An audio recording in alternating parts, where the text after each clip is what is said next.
ಆ ಹೆಬ್ಬೆಟ್ಟು ಗುಟ್ಟನ್ನ ಬಿಚ್ಚಿಟ್ಟಂತಹ H D. Kumaraswamy D Sudhakar ಕುರಿತಾಗಿ ಕುಮಾರಸ್ವಾಮಿ ಸ್ಫೋಟಕ ಮಾತನಾಡಿದ್ದಾರೆ.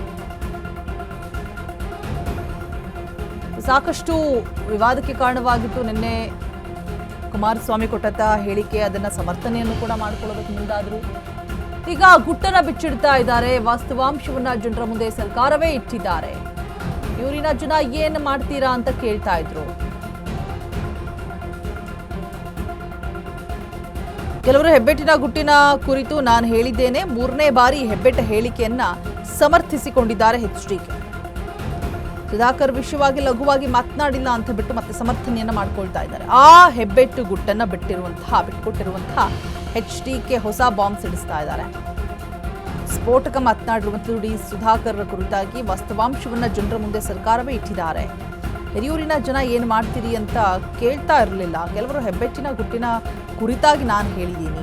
ಮೂರನೇ ಬಾರಿ ಹೆಬ್ಬೆಟ್ಟು ಹೇಳಿಕೆಯನ್ನು ಸಮರ್ಥಿಸಿಕೊಂಡಿರುವಂತಹ ಎಚ್.ಡಿ. ಕುಮಾರಸ್ವಾಮಿ. ನಿನ್ನೆ ನಾನು ಹಾಸ್ಪಿಟಲಲ್ಲಿ ಇರುವಂಥವ್ರ ಬಗ್ಗೆ ಯಾಕೆ ಮಾತಾಡಲಿ, ನಾನು ಹಾಸ್ಪಿಟಲ್ ಹೊರಗಡೆ ಇರೋರ ಬಗ್ಗೆ ಮಾತನಾಡಿದ್ದೀನಿ ಅಂತ ಹೇಳ್ಬಿಟ್ಟು ಎಲ್ಲೋ ಒಂದು ಕಡೆ ಡಿ.ಕೆ.ಶಿ ಅವರಿಗೆ ಟಾಂಗ್ ಕೊಟ್ರ ಅನ್ನೋ ರೀತಿಲಿ ನೇರವಾಗಿ ಚಾಟಿ ಬೀಸಿದ್ರ ಅನ್ನೋ ರೀತಿಯಲ್ಲಿ ಹೇಳಿಕೆಯನ್ನು ಕೊಟ್ಟಿದ್ರು. ಅದರ ಬೆನ್ನಲ್ಲೇ ಇದೀಗ ಮತ್ತೆ ತಮ್ಮ ಹೇಳಿಕೆಯನ್ನು ಸಮರ್ಥನೆ ಮಾಡ್ಕೊಳ್ತಾ ಇರುವಂಥದ್ದು. ಮತ್ತೆ ವಾದ ವಿವಾದವನ್ನು ನಾನು ಸೃಷ್ಟಿ ಮಾಡ್ತಾ ಇಲ್ಲ ಹೇಳಿಕೆ ಕೊಡೋದ್ರ ಮುಖಾಂತರ, ನೀವು ಅದನ್ನು ತಿರುಚಿ ವಿವಾದ ಸೃಷ್ಟಿಯಾಗೋದಕ್ಕೆ ಕಾರಣಕರ್ತರಾಗಿರ್ತಾ ಇದ್ದೀರಾ ಅಂತ ಹೇಳ್ಬಿಟ್ಟು ಕೂಡ ನಿನ್ನೆ ಹೇಳಿದರು. ಅದರ ಬೆನ್ನಲ್ಲೇ ನಿಖಿಲ್ ಕುಮಾರಸ್ವಾಮಿ ಅವರು ಕೂಡ ಒಂದು ಮಾತನಾಡಿರ್ತಾರೆ ಈ ಹೆಬ್ಬೆಟ್ಟಿನ ವಿಚಾರವಾಗಿನೇ. ಅವರು ಏನೋ ನಾನು ಅವರ ನೋವೇನಿದೆ ನಾನು ಕೇಳ್ತಿರಲಿಲ್ಲ. ಮಾಧ್ಯಮದ ಸ್ನೇಹಿತರು ಚಿತ್ರದುರ್ಗ ಜಿಲ್ಲೆಯಲ್ಲಿ ನಾವು ಹಿರಿಯೂರಿನಲ್ಲಿ ಏನು ಮಾಡ್ತೀರಿ ಈಗ ಮುಂದಕ್ಕೆ ಅಂತಕ್ಕಂಥ ಪ್ರಶ್ನೆ ರೈತ. ಆಗ ನಾನು ಹೇಳಿದಂಥದ್ದು ಬಹುಶಃ ನೀವು ಅದು ನೋಡಿ ನಾನು ಏನು ಹೇಳಿದ್ದೀನಿ ಅಂತೇಳಿ. ಅವರ ಆರೋಗ್ಯದ ತೊಂದರೆಯಿಂದ ಆಸ್ಪತ್ರೆಗಳಿದ್ದಾರೆ. ಹಿರಿಯೂರಿನ ವಿಷಯ ಈಗ ಚರ್ಚೆ ಮಾಡೋದು ಒಳ್ಳೆಯದಲ್ಲ, ಅನವಶ್ಯಕ. ಅವರು ಈಗಲೇ ಹಲವಾರು ನೋವಾಗಿ ಆಸ್ಪತ್ರೆಯಲ್ಲಿ ಮಲಗಿದ್ದಾರೆ. ಆ ಚರ್ಚೆ ಮಾಡೋದು ಅನವಶ್ಯಕ ಅನ್ನೋದು ಹೇಳಿ. ಅದ್ರ ಜೊತೆಗೆ ಮತ್ತೊಂದು ಪಾಸಿಂಗ್ ರಿಮಾರ್ಕ್ಸ್ ಅನ್ನು ಮಾಡಿ ನಾನು ಅವರ ಬಗ್ಗೆ ಹೇಳಿದ್ದಲ್ಲ, ಅವರ ಬಗ್ಗೆ ಅವ್ರು ಬೇಗ ಗುಣಮುಖರಾಗಲಿ ಅನ್ನೋ ದೃಷ್ಟಿಯಿಂದ ಅವರ ಆಸ್ಪತ್ರೆಯ ಆರೋಗ್ಯದ ವಿಷಯದಲ್ಲಿ ನಾನು ಲಘುವಾಗಿ ಮಾತಾಡಿಲ್ಲ. ನಾನು ಹೇಳಿದಂಥದ್ದು ಕೆಲವು ದುರ್ಬುದ್ಧಿ ಜನ ಇರ್ತಾರೆ, ಕೆಲವರು ಅಂತ ಜನರ ಒಂದು ಹೆಬ್ಬೆಟ್ಟಿನ ಒಂದು ಘಟನೆಗಳು ನಡೀತಾವಲ್ಲ, ಅದ್ರ ಬಗ್ಗೆ ಸ್ವಲ್ಪ ಎಚ್ಚರಿಕೆ ಇರಬೇಕು ಅಂತ ಹೇಳಿದ್ದೀನಿ.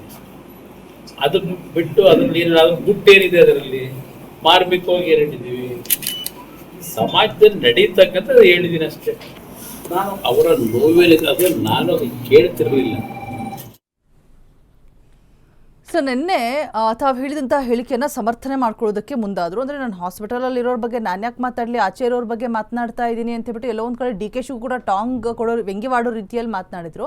ಅದಾದ ಮೇಲೆ ನಾನು ವಿವಾದವನ್ನು ಸೃಷ್ಟಿ ಮಾಡ್ತಾ ಇಲ್ಲ, ನೀವೇ ಹೇಳಿಕೆಯನ್ನು ತಿರುಚಿ ನೀವೇ ವಿವಾದವನ್ನು ಸೃಷ್ಟಿ ಮಾಡ್ತಾ ಇರೋದು ಅಂತ ಕೂಡ ಮತ್ತೊಂಥರ ಸಮರ್ಥನೆಯನ್ನು ಮಾಡಿಕೊಂಡ್ರು. ಈಗ ಸರ್ಕಾರವೇ ನಿರ್ಧಾರ ಮಾಡಲಿದೆ, ಸರ್ಕಾರವೇ ಹೇಳುತ್ತೆ ಆ ಹೆಬ್ಬೆಟ್ಟಿನ ವಿಚಾರವಾಗಿ. ಮತ್ತು ಹಿರಿಯೂರಿನ ಜನರು ಕೂಡ ಏನು ಕೇಳ್ತಾ ಇರಲಿಲ್ಲ. ಕೆಲವರು ಹೆಬ್ಬೆಟ್ಟಿನ ಗುಟ್ಟಿನ ಕುರಿತಾಗಿ ನಾನು ಹೇಳಿದ್ದೀನಿ ಅಂತ ಹೇಳ್ಬಿಟ್ಟು ಮೂರನೇ ಬಾರಿ ಕೂಡ ತಮ್ಮ ಹೇಳಿಕೆಯನ್ನು ಸಮರ್ಥನೆ ಮಾಡಿಕೊಳ್ಳುವಂತಹ ಕೆಲಸವನ್ನು ಮಾಡ್ತಾ ಇದ್ದಾರೆ. ಅಂದರೆ ನಾನು ಸುಧಾಕರ್ ಅವರ ಬಗ್ಗೆ ಲಘುವಾಗಿ ಮಾತನಾಡಿಲ್ಲ ಅನ್ನುವಂಥದ್ದನ್ನು ಹೇಳ್ತಾ ಇದ್ದಾರೆ.